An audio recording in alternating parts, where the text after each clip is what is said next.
Hoy hablaremos sobre un fenómeno intrigante que afecta a las encuestas electorales. ¿Alguna vez habían oído hablar del efecto Rosenthal? Pues prepárense para descubrirlo.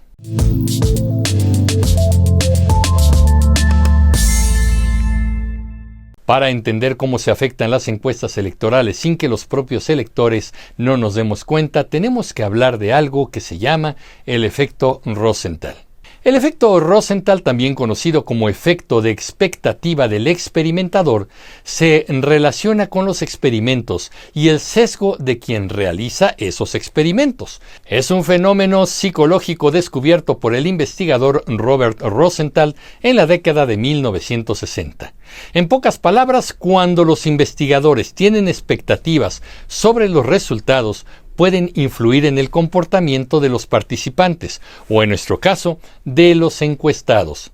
Hay quienes llaman al efecto Rosenthal también como el efecto Pigmalión, del cual ya les hice un video. Vayan a visitarlo.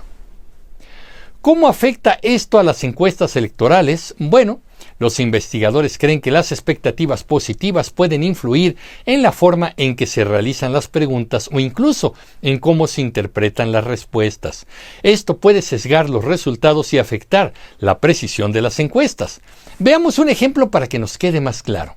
Imaginemos que un encuestador espera que un candidato en particular tenga más apoyo. Sin darse cuenta, podría hacer preguntas de manera diferente o interpretar las respuestas de manera favorable a ese candidato. Esto podría distorsionar los resultados y afectar la predicción electoral. Voy a exagerar la pregunta para que lo veamos con claridad. Imaginemos que la encuesta quiere datos más positivos para un candidato.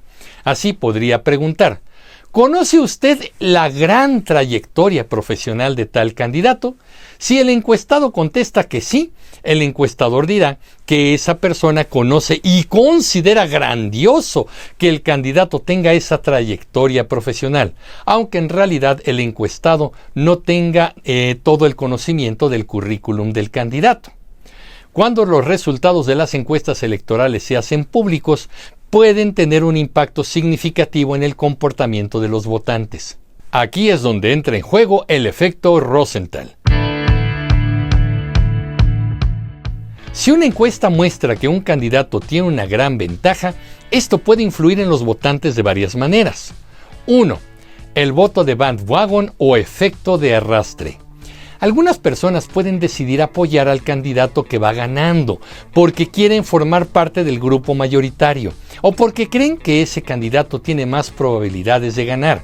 Esta tendencia a seguir al ganador es conocida como el efecto de arrastre o bandwagon. 2. Desmoralización del opositor.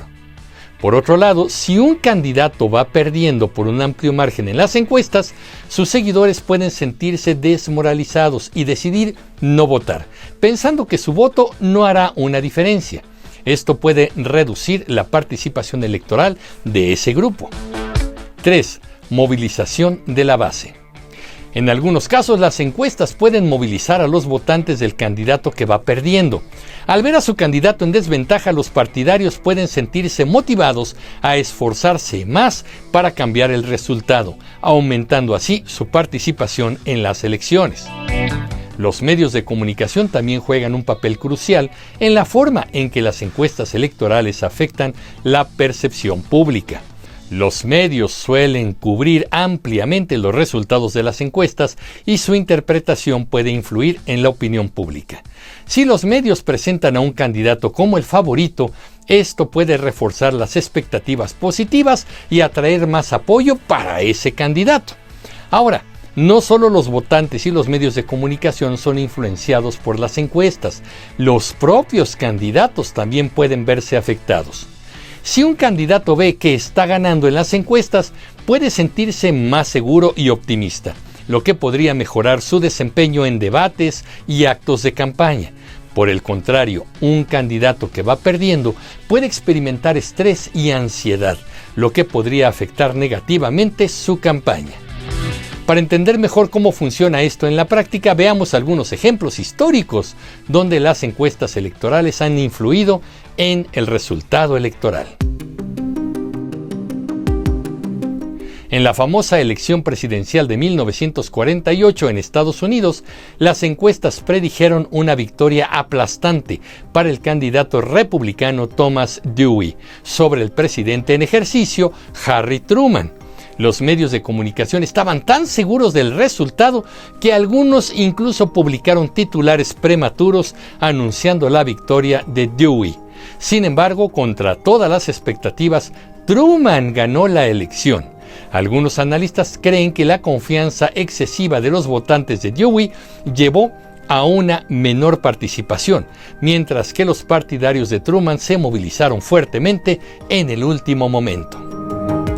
En las elecciones generales del Reino Unido de 2015, las encuestas pronosticaron un parlamento sin mayoría clara, lo que llevó a una intensa campaña de todos los partidos. Sin embargo, el Partido Conservador obtuvo una mayoría inesperada.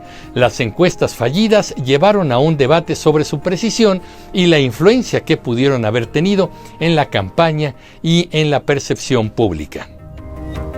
En las elecciones presidenciales de México en 2018, las encuestas mostraron consistentemente al candidato Andrés Manuel López Obrador como el favorito. Esta percepción de inevitabilidad pudo haber contribuido a un efecto de arrastre, consolidando aún más su liderazgo y motivando a sus partidarios a votar, mientras que los votantes de otros candidatos pudieron haber sentido que sus votos no cambiarían el resultado. ¿Cómo mitigar el efecto Rosenthal en encuestas electorales? Aunque es difícil eliminar completamente el efecto Rosenthal en las encuestas electorales, hay algunas estrategias que pueden ayudar a mitigarlo. 1. Transparencia en la metodología. Es importante que las empresas encuestadoras sean transparentes sobre su metodología, incluyendo el tamaño de la muestra, los márgenes de error y cómo se formulan las preguntas. Esto puede ayudar a los votantes a interpretar los resultados con más precisión y reducir el impacto de expectativas infundadas. 2. Educación del público. Este es el punto en que yo insisto más. Educar al público sobre cómo interpretar las encuestas y la diferencia entre una intención de voto y un resultado garantizado puede ayudar a reducir la influencia negativa de las encuestas. Las encuestas deben ser vistas como instantáneas del momento, no como predicciones definitivas. Aunque algunas le atinen o se acerquen al resultado final, no traían consigo la realidad. 3. Presentación equilibrada en los medios. Ojalá. Los medios de comunicación tienen la responsabilidad de presentar los resultados de las encuestas de manera equilibrada, sin exagerar las ventajas o desventajas de los candidatos. Esto incluye discutir los márgenes de error y las posibles fluctuaciones en la intención de voto. Ya vimos que en la elección de 2024 los medios no se regularon, al contrario, hicieron todo tipo de predicciones. 4. Variación en los tipos de encuestas. Utilizar una combinación de diferentes tipos de encuestas, como las telefónicas, en línea y cara a cara, puede proporcionar una imagen más completa y reducir el sesgo. En resumen, comunicativos, el efecto Rosenthal nos muestra cómo las expectativas pueden influir en el comportamiento humano y en el contexto de las encuestas electorales. Estas expectativas pueden tener un impacto significativo en el comportamiento de los votantes, los medios y los candidatos. Entender este efecto y ser conscientes de su influencia es crucial para interpretar correctamente las encuestas y sus resultados. Esperamos que este capítulo les haya ayudado a comprender mejor cómo las encuestas electorales pueden influir en las elecciones y la importancia de ser críticos y reflexivos al interpretar estos resultados. ¿Pero qué opinan, comunicativos? Yo soy Emilio Pineda y los espero en el próximo capítulo de Comunicreando. Pásenla bien. Hasta pronto.